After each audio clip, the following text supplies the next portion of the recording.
शराब ने न जाने कितनी ही जिंदगियां बर्बाद की हैं और इस बर्बादी का सबसे बुरा और सीधा असर महिलाओं पर पड़ता है। माननीय मुख्यमंत्री श्री नीतीश कुमार ने महिलाओं की मांग पर पूरे राज्य में पूर्ण रूप से शराबबंदी की घोषणा करते हुए इसके विरुद्ध सख्त कानून बनाया। शराबबंदी के इस फैसले का असर पूरे राज्य में दिखने लगा।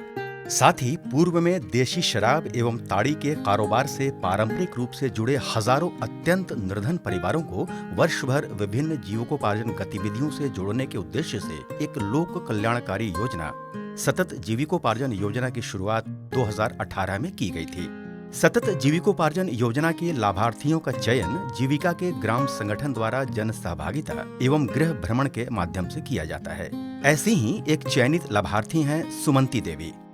कुरकुरी पंचायत फुलवारी शरीफ की रहने वाली सुमंती देवी जीविका से जुड़ने से पहले देशी शराब के व्यवसाय से जुड़ी थीं। चोरों आता था पिए, बदमाशों आता था, पी के लड़ाई झगड़ा करता था। अब उन्हें तो चिन्ह न देवल है कि कौन निमन है कौन इंसान है, खराब खराब बातों बोल देता था।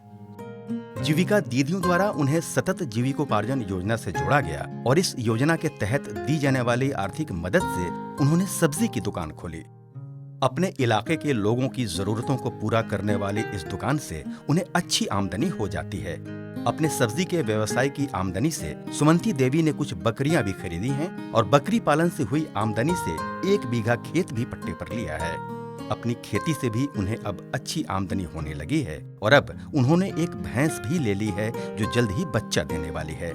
राज्य में लागू पूर्ण शराबबंदी के बाद सतत जीविकोपार्जन योजना से मिले सहयोग ने उनकी जिंदगी पूरी तरह बदल दी है।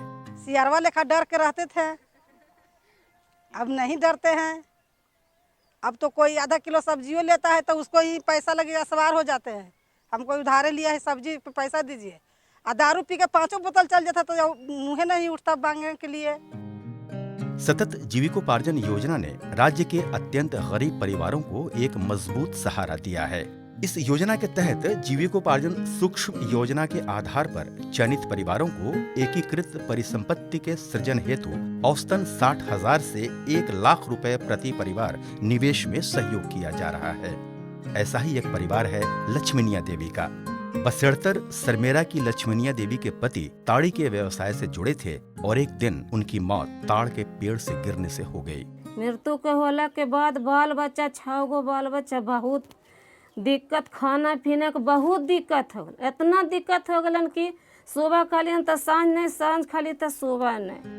ऐसी विकट परिस्थिति में लक्ष्मीनिया देवी को जीविका का सहारा मिला और सतत जीविकोपार्जन योजना की मदद से आज ही अपनी परचून की दुकान चला रही हैं। दीदी समूह से अयलखिन तो जोड़लखिन तो बस 10,000 दे लेलखिन गुमटी के बाद दे लेलखिन सर सामान लगे लेलखिन, सामान लेलखिन वो 7,000 दे लेलखिन, खाए पिए लगी।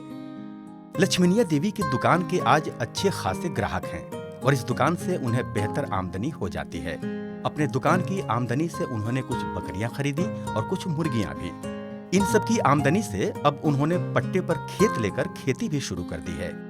राज्य में शराबबंदी से उभरे बेहतर माहौल और सतत जीविकोपार्जन योजना से मिले सहयोग ने लक्ष्मीनिया देवी के जीवन में खुशियां वापस ला दी हैं। 3 बेटी के शादी कर दिलियन, करके अच्छा से भी रह रहलिए, और 2 गो लड़की के स्कूल भी भेजा लिया। बहुत समय, बहुत समूह से जुटने से बहुत हमरा बढ़िया। बहुत जीविका की प्रभावशाली रणनीतियों और आर्थिक सहायता के फलस्वरूप लक्ष्मीनिया देवी और सुमंती देवी जैसे राज्य के कई निर्धन परिवारों का जीवन परिवर्तित हुआ है। सतत जीविकोपार्जन योजना के तहत पटना जिले में 3,784 परिवारों एवं नालंदा जिले के 4,362 परिवारों का चयन किया गया है।